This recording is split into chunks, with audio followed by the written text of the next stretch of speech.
ও একটু ফাইলটা উঠাই দিবেন আমার। ফাইল? কিন্তু কিসের ফাইল এটা? এই যে খান গ্রুপ অফ ইন্ডাস্ট্রিজ একটা ইন্টারভিউ আছে। কোথায় ইন্টারভিউ আছে? এই যে খান গ্রুপ অফ ইন্ডাস্ট্রিজ। তোর মতো একটা ল্যাংড়া কিনা খান গ্রুপ অফ ইন্ডাস্ট্রিতে যাবে ইন্টারভিউ দেওয়ার জন্য? দোস্ত আমার কি মনে জানিস, ও না জেগে জেগে স্বপ্ন দেখছে। কি করবে, ল্যাংড়া তো। আমি যতটুকু জানি যে ওই কোম্পানিতে কর্মচারী লাগবে, প্রতিবন্ধী লাগবে, এটা তো জানতাম না। আর তোর মতো একজন ল্যাংড়াকে না কোনো অফিসের দারোয়ান হিসেবেই মানায়। আপনারা আমাকে নিয়ে বাজে মন্তব্য কেন করছেন? আমি প্রতিবন্ধী না, আর প্রতিবন্ধী হলো প্রতিবন্ধীরা কি কাজ করে খেতে পায় না?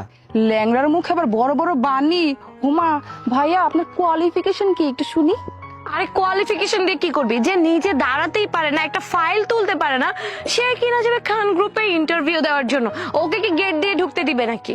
ছাপু, আপনার এত কথা না বলে একটু ফাইলটা উঠিয়ে দেন না, আমার তো লেট হচ্ছে।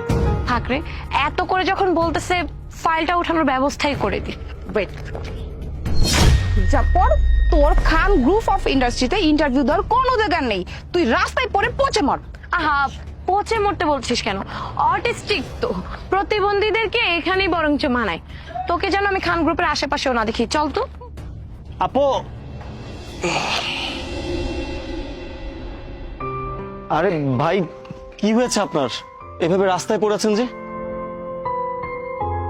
আর বলে না ভাই, দুইটা আপুকে বললাম আমি ঠিক মতো দাঁড়াতে পারছি না, ফাইলটা যেন একটু উঠিয়ে দেয়। তারা আমাকে ধাক্কা মেরে উল্টারও হাসি ঠাট্টা করে চলে গেল। কি বলতেছেন? দুইটা মেয়ে আপনাকে এভাবে রাস্তার মধ্যে ধাক্কা দিয়ে ফেলে দিল, আপনি কিছুই বললেন না? আচ্ছা, আপনি কি বলতে পারেন ওরা কোথায় গিয়েছে? সেটা শিওর বলতে পারলাম না ভাই, কিন্তু এতটুকু বলতে পারি ওরা খান গ্রুপ অফ ইন্ডাস্ট্রিজে ইন্টারভিউ দিতে গেছে। কি বলবো ভাই, আজকালকার যুগে কোনো মনুষ্যত্ব নেই। একটা মানুষের পায়ের সমস্যা থাকতেই পারে, তাই বলে এরকম আচরণ করবে? আমার নিজের কাছে খুব দুঃখ লাগতেছে আপনার জন্য। যাই হোক,